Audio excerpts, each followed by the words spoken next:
heard the term tree hugger. Well, our next guest transcends that simple categorization. He's actively involved in the planting of millions of native trees and plants in Baja California, Mexico, and the US. Arborist and ecologist Octavio López is the CEO of Nación Verde, the largest native plant nursery in Baja California. The company is dedicated to the restoration and production of native plants and has a goal to plant 5 million trees in the state of Baja California, specifically here in the municipality of Tijuana.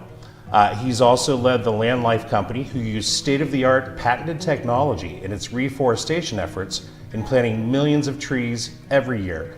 Octavio has a tireless desire to improve the environment and a total commitment to ecology.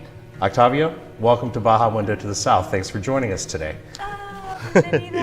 Thank you, Scott. Thank you, Olga, for having me here. It's a pleasure. Thank you for the great introduction. Of course. And yeah, I'm just happy to be here and showcase a little bit what we have in the South, so you guys in the North can see what we were doing here. Great. Thank you. Well, one of the biggest questions that we have is, are there any more native plants here, right? And what are some of the native plants, and what are you doing to help it get it started, or not necessarily get it started, but keep it moving and keep it growing? Well, you see, that's a big challenge, Olga, because if you come to Mexico and you come to Tijuana, you will find that most of the trees are not native.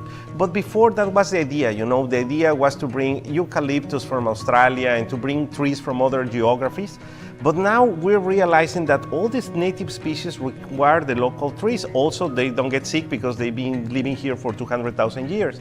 So we saw that there were, let's say, oaks. There's a lot of oaks in Baja California, also in California, and there's a lot of pines. But those oaks and those trees that will live for hundreds, if not close to 1,000 years, you cannot find them in any nursery. So we figured, well, we have to produce them.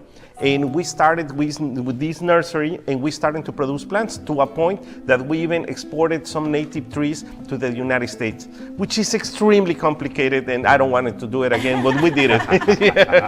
yeah, it was hard. So those California live oaks that you're referring to, Octavio, are huge. I mean, I can't imagine how large your nursery must be. Where's the nursery located? The nursery, right now we have it at Parque Morelos. Parque Morelos is the largest park in Tijuana, which is around maybe like 120 acres. And that's about the longest park that we have in Tijuana. In Tijuana, there's very few green areas, and we're inside the park because the idea is to help the municipality to have a better environment.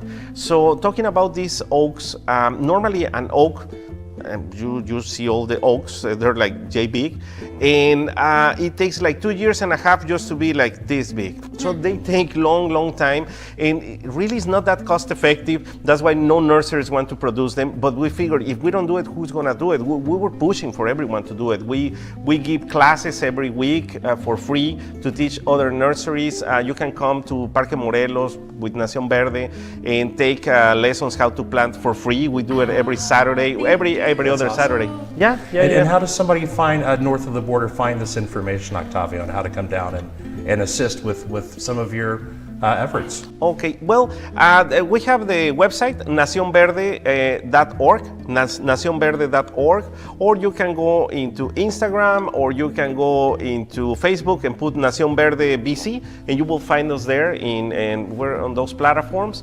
And yeah, we're working to have a better environment because all the air that we breathe needs to be better, has to be cleaner, and the city has to be also greener. And we're working on that, just bringing native plants to the communities and to the city. Thank you. And I know that a few minutes ago, before we got started, you were telling me about the work that you're doing with the United States as well, and how you are connected and have brought some of the native plants there too. Yeah, that's true. Yeah, there's a project that we're doing with Roots Coastal Farm, with their director. The Roots Coastal Farm is next to the Botanical Gardens in Encinitas in San Diego, and we're doing something similar in a area that is kind of dangerous in Tijuana. It's called La Sánchez Taboada. It's a tough colony, but what we're doing there is producing organically. And what we do, we have, let's say, a chicken coop in the middle of these grounds, and then we have an area that we can grow radishes and lettuce.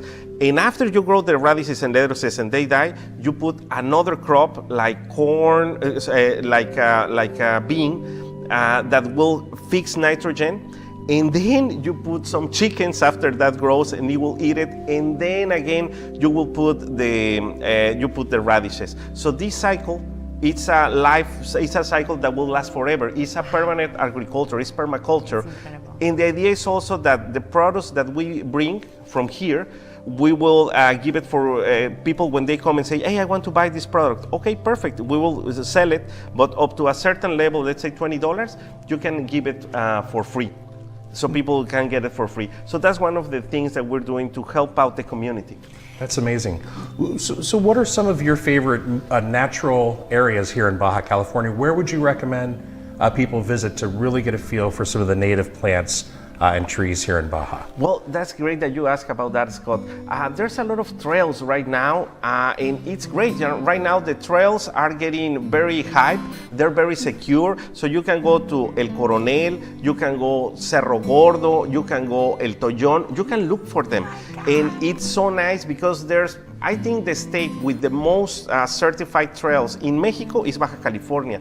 So yeah, you can go, you can walk to these trails, and there are some you can go with your kids with no problem. Some have higher levels up to if you wanted to do rappel, but it's safe, it's secure, and you're in contact with the nature, and it costs pretty much next to nothing. It costs maybe like $5 for the car, and for every person maybe $2-3, and some of them are for free. That's amazing. My gosh. So you can come to Baja California, you can get your hike on, you can check out some of the native plants here, you can see some of the work that Octavio and his team have been doing. Fantastic. Thank you so much, Octavio, for being here. I am very excited, and you just gave a wonderful word of joy that you're taking care of our land. Thank you, and we are appreciative of that. Yes. Well, now we're going to Tacos with Muchachos. Ow! Watch out. Yeah. Time to eat.